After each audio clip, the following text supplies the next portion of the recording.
What's up, guys? Welcome back to another gigantic video. Today we're going to be going through a creature summoning guide. This is a basic guide for summoning creatures. It's going to be simple and easy to follow, but it does not go super in-depth about the decision making and situational creature picks or anything like that. Alright, so let's go ahead and go down to basics. At the start of the match, each team summons young creatures at all of their blue circles or red circles. Obviously it's going to be blue on your side of the map, red for the opposing. By standing on them and holding down the corresponding number, usually down, left, right, or up on the D-pad. Depending on the neutral circles, usually there's one or two depending on which map you're on. That's whenever teams will just start poking and fighting in the middle of the map. For one circle, the entire team will fight for that circle. 2 circles, each team will try to control 1 circle each, like Sanctum Falls. As a beginner, you shouldn't really summon a creature on a neutral circle unless your team is nearby to help you defend. Summoning a young creature and then losing it will set your team back 10 power, and that's already a bad place to be in. New players should also avoid upgrading creatures until they gain the understanding of the game and instead use their hero's focus abilities as much as possible. So that means as you're powering up your focus ability, you get, what I like to call stacks on it, and then you can actually use those focus abilities to upgrade the tiers of your creatures on those circles. But what that is telling you is that what you should do is, instead of upgrading in the beginning, you should be using your focus abilities in fights, team fights, and such like that. Upgrading a creature carries a lot of risk and can get your team into trouble if you're not aware of the game's state. Creatures flash back for 20 seconds after upgrading, and they cannot collect power, move, or attack during that time. Upgrading at the wrong time can lose the power race in numerous ways, and upgrading to the wrong type of creature can have a disastrous long-term effects for the match, and nobody really wants that. Conversely, if you see an enemy creature flashing black without many heroes defending, it's likely a great target to attack and score additional power for your team. For experienced players, upgrading creatures becomes an integral part of the match, helping your team win the power race more quickly and bolstering the defenses of the neutral points. Alright, on to the loadout. This is something that I've recently just discovered. Like I said, the game's only been out for a couple days and I wasn't privy to it when it came out originally in 2017. So I'm still learning on the fly here, and this gigantic wiki, Go Gigantic Wiki, is very helpful for all of this information. So I'm pulling all of this information from the Gigantic Wiki, so shout out to the creators and people who upkeep that. For the loadout, I'm actually going to show you how to do this now while I'm talking about it. So up to 3 creatures can be equipped before heading into a match. You can do that yourself. You will start already with a Mountain Cyclops in slot 1, the Summer Bloomer in slot 2, and the Cerberus Majoris in slot 3. This can be changed from the main menu, which I'm showing you now. In general, it's always good to have a Bloomer and a Cyclops equipped, and as they both have immense strategical importance on almost every map. So basically, the Bloomer is like a main healer.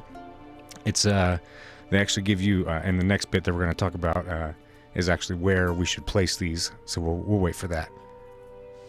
New players should generally unlock either the Ancient Obelisk or the Shadow Cerberus and equip it in place of the default Cerberus for their 3rd slot, which you can upgrade all of these. You can actually buy a lot of these with the in-game currency, which everything is amazing that you can just earn it all. It's great. It says the Ancient Obelisk can be summoned to reinforce your team on the restricted central points, providing an advantage on maps like Ghost Reef. The younger version can also be used for fodder when you plan to immediately upgrade to an adult creature. And what that means is you can place down a younger version of the obelisk and then change it to something else on the next upgrade. The Shadow Cerberus is highly evasive and teleports around, giving it greatly increased survivability. It's actually really sick how it works. It's the perfect creature to put on a point vulnerable to backdoor pushes, as it will survive long enough for your team to come to its rescue. That's a nice thing about it. You'll hear that it's under attack from the alert system, and then by the time you get there you actually can defend it, which is nice. And the Storm Drake is a powerful offensively and periodically bombards near enemies with a shock AoE. This is actually very powerful. I think it does provide some sort of interrupt if you're doing anything that can be interrupted.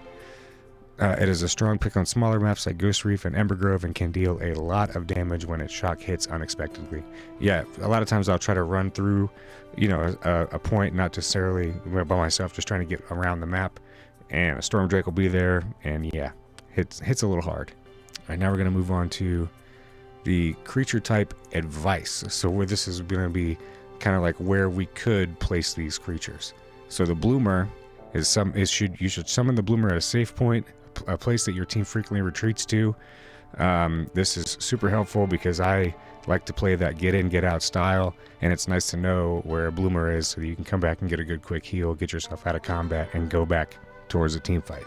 The Cyclops, you can summon it at any point where a wall completely shuts down a zone of the map.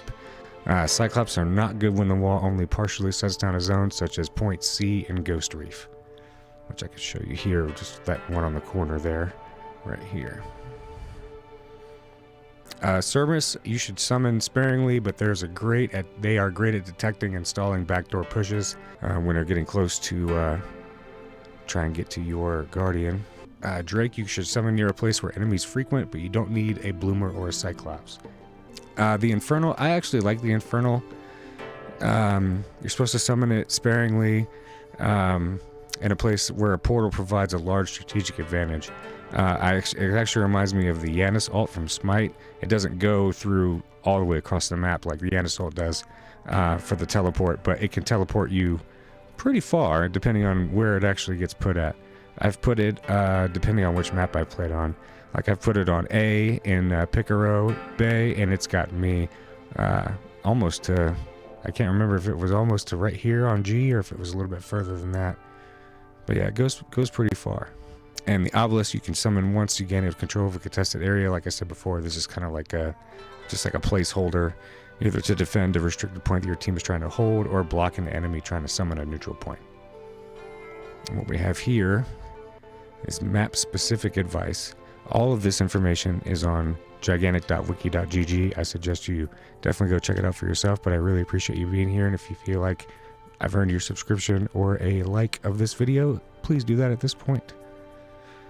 Yeah, so you can look here on the maps. You can obviously see A and B for bloomers, that's perfect. Those are retreat points. C and D for the Cyclops and the Cerberus.